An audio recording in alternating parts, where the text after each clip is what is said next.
Salut les amis, moi c'est Neville, je suis vraiment très content de vous retrouver ici avec moi sur cette chaîne Neville Immigration TV. C'est toujours un plaisir de vous servir. Comme vous le savez, nous sommes en train de tendre sûrement vers un mois depuis que notre chaîne a commencé, Neville Immigration TV. Alors c'est une chaîne qui, juste après avoir décelé les problèmes, après avoir décelé beaucoup de problèmes qui frappent notre communauté francophone. Par communauté francophone, je parle de tous ceux-là qui habitent la France, qui habitent le Canada, qui parlent français, tous les Africains qui parlent français. Alors, bref, tous ceux-là qui parlent français, nous nous sommes décidés qu'avec notre petite expérience, avec notre petite connaissance, avec le sacrifice que nous allons mettre en place pour pouvoir nous ressourcer, chercher des informations fiables, des informations fiables. Vous savez, euh, la plus grande erreur que nous commettons dans la vie, que chaque personne commet dans la vie, c'est le fait de manquer la véritable information. Comme vous savez aujourd'hui, même les pays au travers du monde, ce qui fait la grandeur des grandes puissances, je dis bien la grandeur des grandes puissances, c'est que ces pays ont l'information avec eux, les renseignements. Parce que les renseignements et l'information vous aident à pouvoir anticiper les événements. Alors, comme vous le savez, il y a beaucoup d'informations qui tombent tous les jours.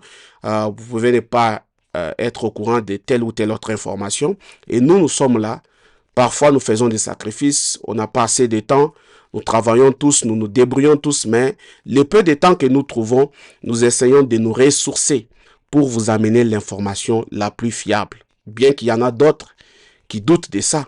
Alors, c'est comme par exemple, la fois passée, j'ai dit qu'il faudra rester prudent. Quand vous voyagez, n'importe tout ce que vous faites, il faut voir l'information que vous avez. Les États-Unis sont tellement très stricts en ce qui concerne les informations. Quand les États-Unis vous ont donné leur carte de résidence permanente ou leur nationalité, vous avez d'abord juré, pour prendre la nationalité, vous avez juré que vous allez défendre les intérêts des États-Unis d'Amérique. Pas seulement les États-Unis, n'importe quel autre pays. Quand le pays vous donne sa nationalité, vous jurez de respecter le pays, de défendre les intérêts du pays. La même chose quand vous allez pour obtenir un visa touristique ou un visa d'immigration pour venir aux États-Unis ou au Canada, n'importe quel autre pays, il y a des principes. Vous devez respecter la loi du pays dans lequel vous vivez. Vous devez éviter la fraude. Vous devez éviter de critiquer les autorités. Vous devez éviter de participer à des manifestations qui ne sont pas légales. Donc, vous devez vous aligner avec la politique de ces pays-là. Alors, c'est ce qui fait que les citoyens dont j'ai parlé dans ma vidéo précédente, les citoyens de la France, les citoyens de l'Angleterre, de l'Allemagne, qui ont vu, même du Canada, qui ont vu leur visa, leur droit de visite être retiré à l'immigration, tout simplement parce qu'on a trouvé dans leur téléphone qu'ils avaient critiqué le gouvernement en place. C'est-à-dire, en critiquant, ça veut tout simplement dire qu'ils ont refusé de s'aligner avec la politique du président ou de l'administration Trump. Alors, il en est de même de ceux-là qui se sont vus déportés vers les pays de l'Amérique latine. Il y a une dame qui a été déportée, il y a un monsieur dont la situation fait parler sur l'étoile, un étudiant qui a participé. Vous avez vu, j'étais en train de vous passer une image dans ma récente vidéo pour vous montrer que tous les actes, les États-Unis, la politique extérieure des États-Unis s'aligne avec l'État d'Israël. Alors, si vous allez contre l'État d'Israël aujourd'hui, au vu des États-Unis, vous êtes considéré comme étant un terroriste. Que vous ayez la nationalité, que vous ayez la résidence, que quoi, on va vous retirer. Que vous soyez étudiant, on va vous retirer. Si vous êtes là, assis quelque part, vous dites que c'est du mensonge, essayez, vous allez voir. En cela, y compris aussi des crimes internes, comme par exemple conduire sous l'effet de l'alcool, faire le trafic de la drogue, faire des violences, se battre, se bagarrer avec quelqu'un, se bagarrer avec sa femme, se bagarrer au travail, voler au travail et bien d'autres crimes.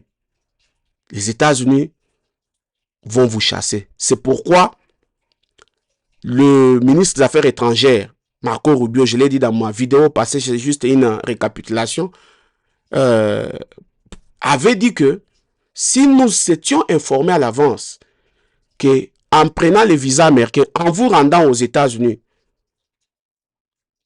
ou en prenant la résidence américaine, vous aurez l'intention de nuire aux États-Unis, de vous associer avec certains mouvements terroristes, on n'aurait pas dû vous donner notre nationalité ou notre résidence.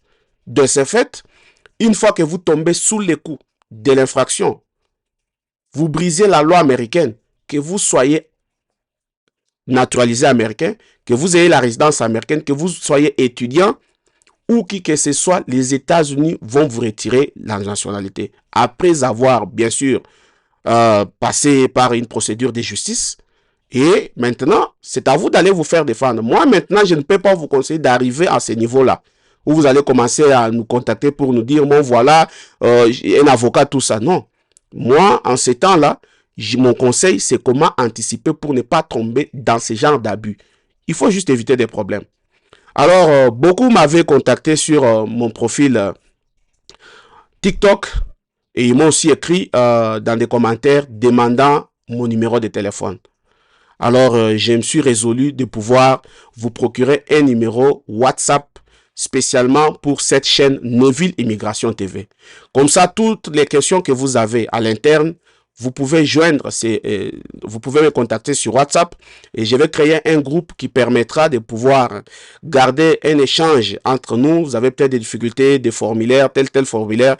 Mais quand vous avez des situations dont vous trouvez qu'elles sont tellement gênantes pour vous, contactez votre avocat et l'avocat viendra vous aider avec la procédure adéquate dans ce que vous voulez obtenir. Donc, contactez un avocat, ayez un médecin, ayez un père spirituel. Je sais que tout le monde a besoin de l'esprit. L'esprit, tout comme le corps, tout comme la vie, vous avez besoin de quelqu'un. Procurez-vous la personne qu'il faut à la place qu'il faut. Donc, c'est ça mon conseil. Alors, je voudrais tout simplement vous dire, évitez des problèmes. Maintenant, restez avec moi jusqu'à la fin de cette émission. Vous aurez la bonne nouvelle. J'ai deux bonnes nouvelles. Et une autre update que je voudrais vous donner, mise à jour que je voudrais vous donner, c'est pour ceux qui voulaient voyager vers la Namibie. En date oh, je m'excuse, je suis en train de vous chercher les tweets parce que il faut que je puisse vous passer. Ok. En date, en commençant, ok, il y a 2 jours, je crois 2 jours, la Namibie, l'ambassade des États-Unis en Namibie a donné cette information. Donc, il y a 2 jours, l'ambassade américaine en Namibie a donné cette information. Débutant, donc, le 1er avril 2005, le gouvernement namibien exige aux citoyens américains touristes d'obtenir le visa avant d'entrer sur le territoire namibien.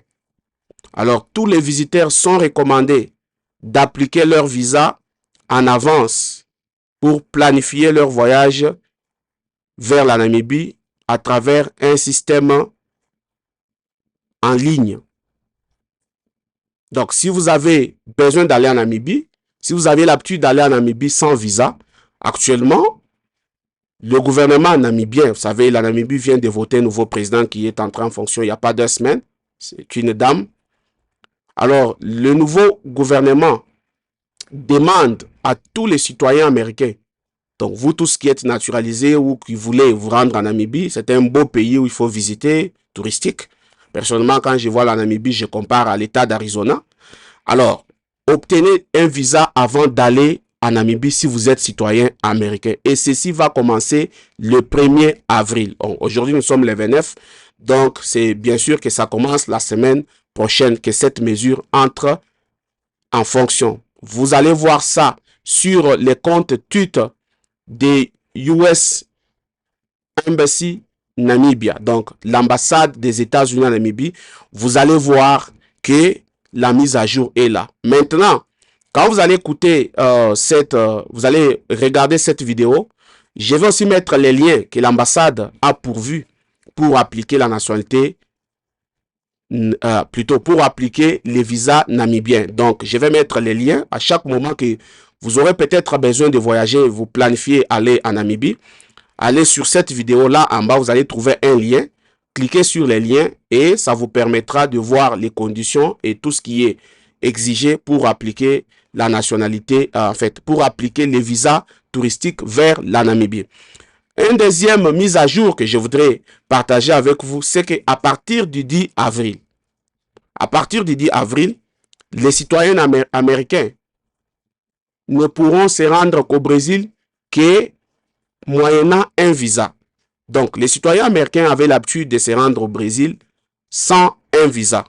Mais maintenant, les choses ont changé. Le Brésil aussi, comme la Namibie, ça commence le premier. Mais pour le Brésil, cette information est sur les sites officiels. Si vous allez dans les sites des États-Unis, du département d'État, ou vous allez dans les sites officiels du Brésil, il est requis à partir du 10 avril à tout citoyen américain qui voudrait se rendre au Brésil de pouvoir appliquer un visa touristique. Mais c'est un visa en ligne qu'on appelle des e-visa, electronic visa. Donc, c'est un peu ça. Nous allons toujours vous mettre à jour s'il y a une nouvelle information. Alors, ceci étant, je suis en train de voir qu'il y a un changement. Parce que personnellement, quand vous regardez la valeur d'un passeport, c'est par rapport à combien de pays vous pouvez visiter sans un visa. Déjà, avec toutes ces exigences qui viennent d'un pays ou d'un autre, je crois qu'il y a encore d'autres pays vis-à-vis de la politique actuelle des États-Unis. Il y aura beaucoup de pays qui verront, il y aura beaucoup de restrictions quant au visa pour beaucoup de, ce qui concerne les citoyens américains. Alors, le passeport américain est en train de perdre parce que la valeur d'un visa, la valeur d'un passeport, ça se mesure par rapport à combien de pays vous pouvez voyager sans un visa. Donc, avant, c'était dans les 5 top premiers passeports au monde où vous pouvez voyager sans visa. Donc, le premier passeport, si je ne me trompe pas, c'est le passeport japonais qui vous offre beaucoup de pays sans visa.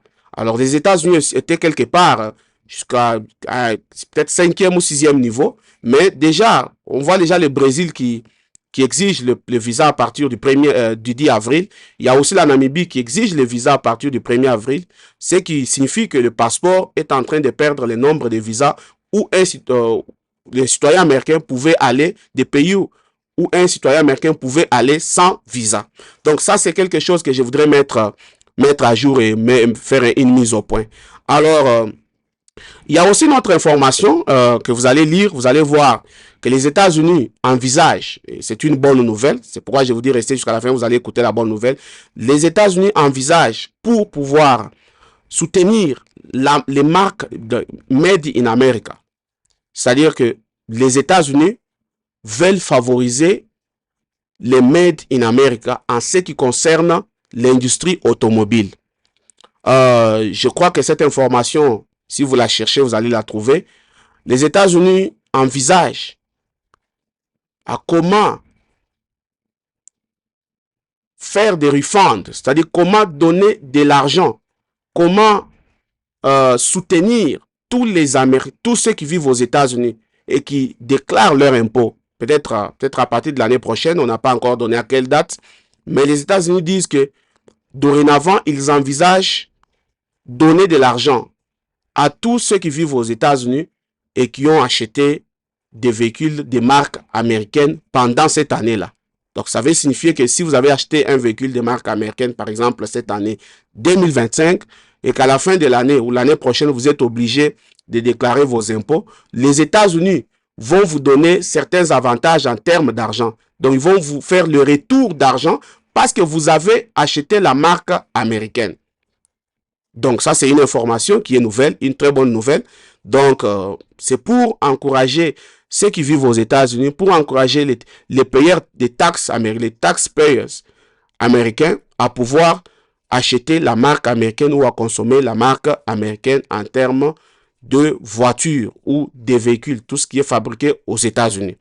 Alors, la dernière information que j'avais, si je ne me trompe pas, était de savoir, d'abord, la dernière information que j'ai, c'est concernant la DV Loterie. Vous allez dans les sites officiels du département qui est chargé de la DV Loterie, vous allez trouver que c'est confirmé que la DV Loterie, les résultats de la DV Loterie 2025-2026, bien sûr, sera relâché le 3 mai 2025 à midi, heure de Washington ou de New York. Donc, à midi, heure de Washington, New York, le 3 mai 2025, vous pouvez déjà regarder si vous êtes gagnant à la DV Loterie 2026. Mais une chose que je voudrais quand même parler et dire à tous, c'est que cette opération, elle est gratuite. Vérifier la DV Loterie, c'est une opération gratuite.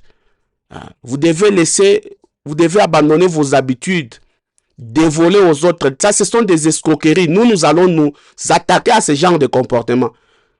L'escroquerie n'est pas bonne. C'est quelque chose qui se fait gratuitement.